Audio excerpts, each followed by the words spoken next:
right. Well, appreciate everybody being here this afternoon.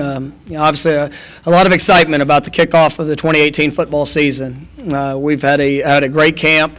Really been proud of this football team, coaches, all the personnel of what's went into our preparation getting here to game week. And I can tell you, our football team, they have prepared. We're bigger, we're stronger, we're faster. The understanding of expectation going into year 3 is something that has really been a positive for us in this camp. Our guys, they've worked extremely hard to put themselves in position, I believe, to play at a high level. Obviously we haven't done anything yet. We've got to have a great week of preparation. We're excited about being able to kick off this season at the Liberty Bowl, against a very good opponent in Mercer coming here. It's going to be an exciting day. It's going to be an exciting day for our fan base, for this community, and it's going to be our first opportunity to showcase the 2018 football team and what we're going to be all about. And so, we're looking forward to a great week of preparation, and excited about the kickoff. That was easy. All right, see you. First thing, Coach, how was this week leading up to game week on that now that you've decided on had the decision made that who your quarterback is? Is it flowing the way you thought it would fly, or are there a few more things that need to be worked out? No, I mean, I feel good about where we are. I think Brady's done a great job here this last week, has been highly productive what he's been able to do throughout practice. I think guys are starting to get a pretty good sense of the game plan of what we're going to want to accomplish. We're going to fine-tune some things as we get into this week and continue to get repetition versus various looks that we could possibly see. And that's one thing about game one, is that you never really know. You can study all the film from the past season or from years prior, but at the end of the day, each team is going to have its own unique look, and so that's something that we're trying to throw as much at our guys as possible. So regardless what we see, that they'll be prepared to execute. Brady only has one career start. Do you think he'll have some nerves going into this game? I think everyone will have nerves, and that's something that we have guys that have started 30, 40 games in their careers, and they get nervous before any kickoff. And so the biggest thing is that you make sure as you're going into the game, just to make sure you play within yourself and control the things that you can control. I can tell that Brady and how he prepares for everything, whether it's practice, his workouts, the amount of treatment and rehab that he does. That preparation gives you confidence, and that's what I want to see for our team this week, is to think back since January. Everything that we've done, all the weights that have been lifted, all the sprints that have been run, the meeting time, the practice reps. That should give you a great deal of confidence about what about going out there and responding to whatever you could see. And so I think Brady will have nerves. I think that I will have nerves. Everybody a part of the program. There's a excitement that comes with playing this game. And so, but as long as we go out there and play within ourselves and put our best foot forward, I feel very confident in what these guys can do.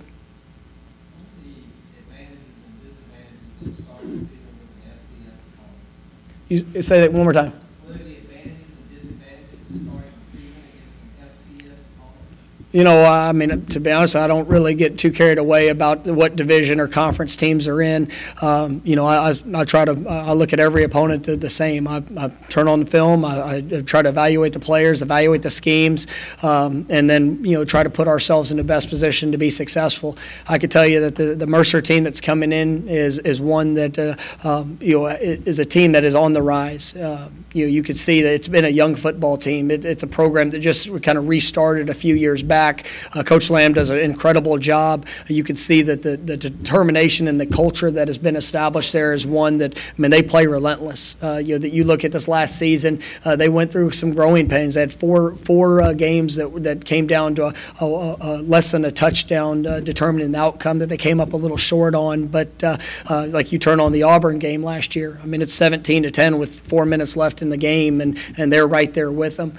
One of the things I always do when when we start evaluating an opponent, I turn on their kickoff coverage unit, because I believe that unit, more than any other, will tell you the heart and the drive within a football team. And they had the #1 kickoff coverage unit in FCS football last year. This is a team that has a lot of experience returning. They're very capable, and so our guys, that we really don't care what conference they're coming from. We know we got a good football team coming in here.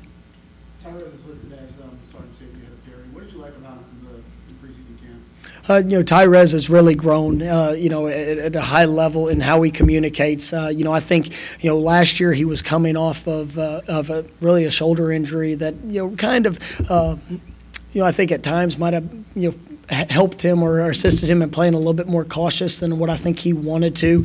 Really from spring football on, I mean, he's been playing at a high level.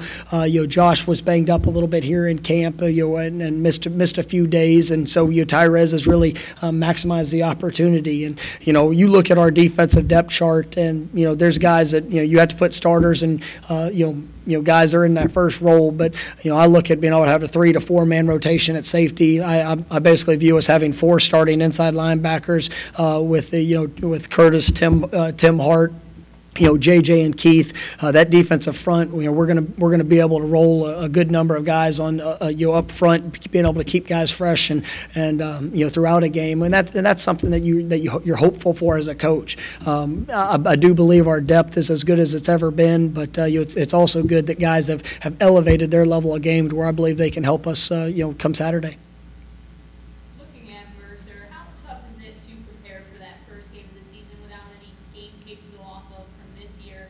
And with that, what are you kind of expecting from them schematically that you guys are preparing for? It's the hardest. It's of games starting the season. There's so much excitement. There's so much a build up to the first kickoff. But I really don't like first games because of what you're talking about. There's so many unknowns. You hope that you don't put too much in or put too much on your players because on one hand they've got to go out there and they have to be able to execute. They have to be able to play fast. But there's so many different variety of schemes that you could see, and you really don't know the identity of what the opponent's going to be because of our new pieces. They've had a couple of transfers that have come in, much like they're probably feeling the same way about us, not knowing fully what our identity is going to be with the key people in place for us that are starting on both sides of the ball. So, the biggest thing we try to do is we try to focus on ourselves. We try to show them, different looks that could come up, and then, make sure we get as good as executing against the variety of looks as possible before Saturday.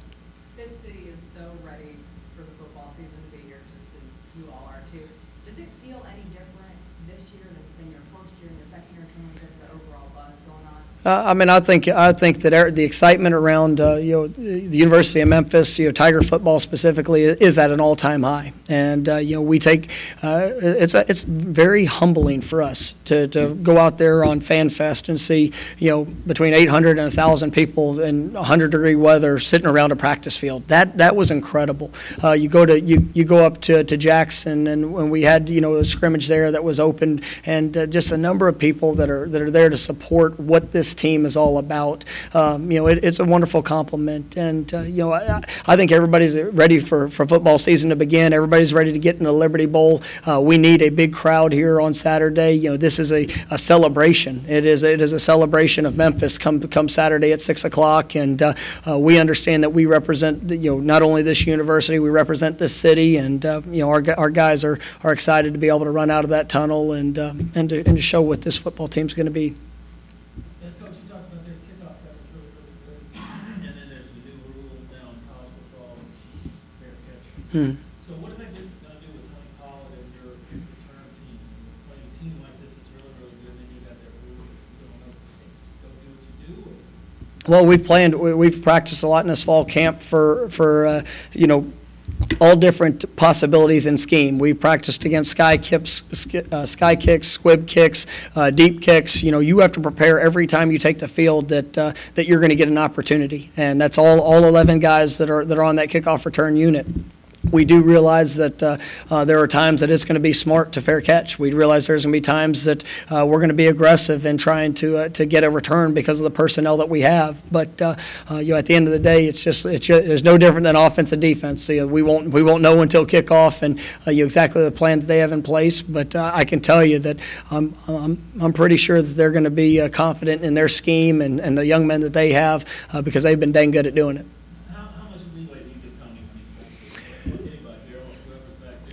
It's week to week. I mean, honestly, we'll sit there, we'll evaluate, who we're going against. We'll evaluate the matchups that we think that we have, and then, before the game and during the week leading up, I'll tell Tony, kind of, his parameters that I want him to operate within. There were times last year I said, if you catch it coming forward, you can take it out. And when he lined up with his heels on the back line, I had a pretty good feeling that he was going to be coming out because he was going to ensure that.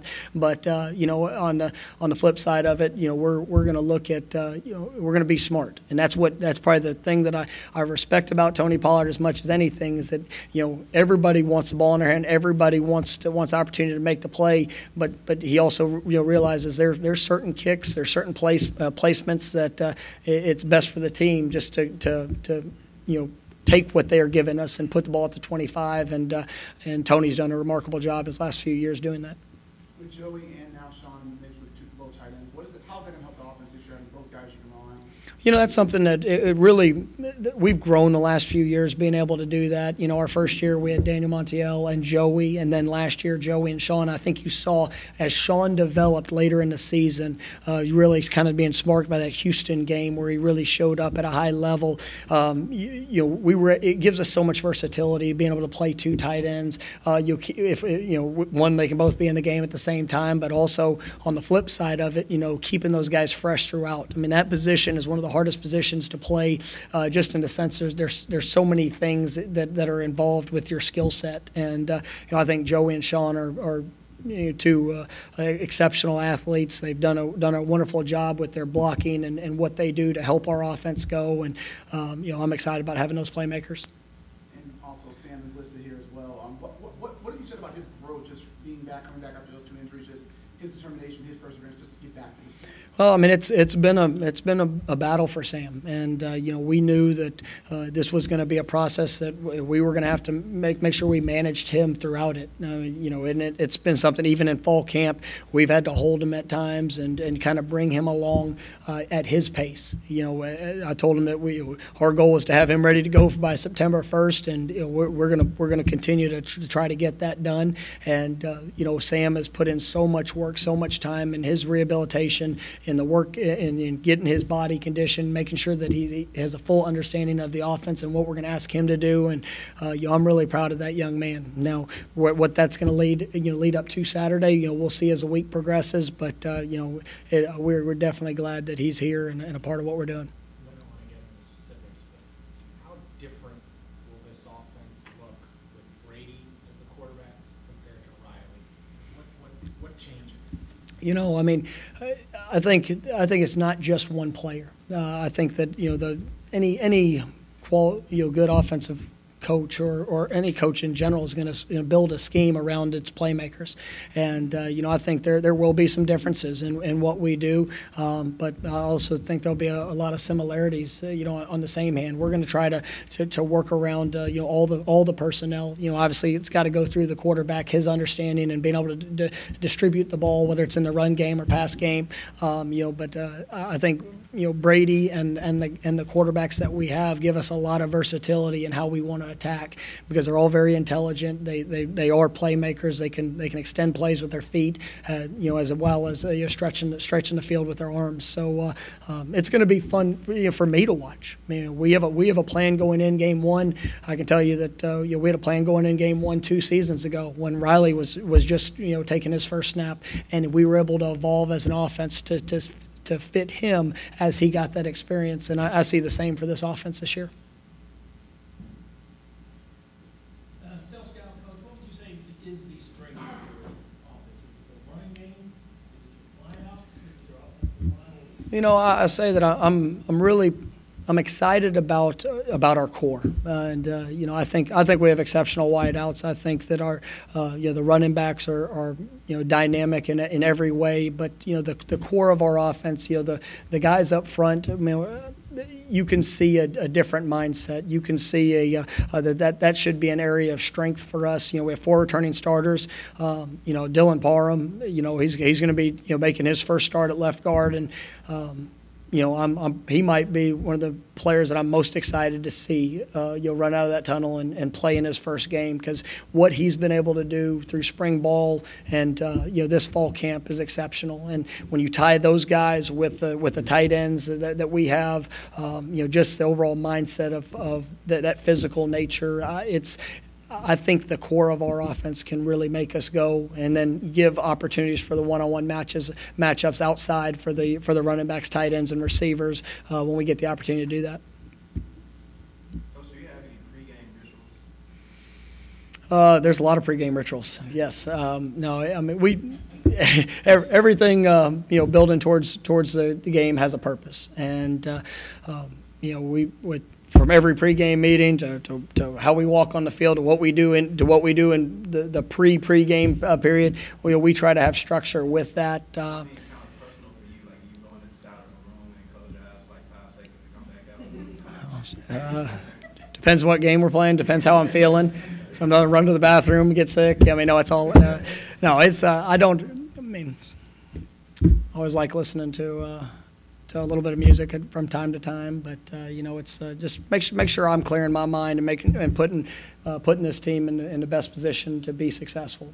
We are, you know, everything that we do has to have a purpose, and so, you know, whether players are listening to music, I'm listening to music, it's you're preparing my mind for the job that's at hand and trying to run those scenarios through what could happen. What are you listening to? Man, you already know. You know, play the funky music, right? All right. Thank you all. All right, guys. Thanks so much.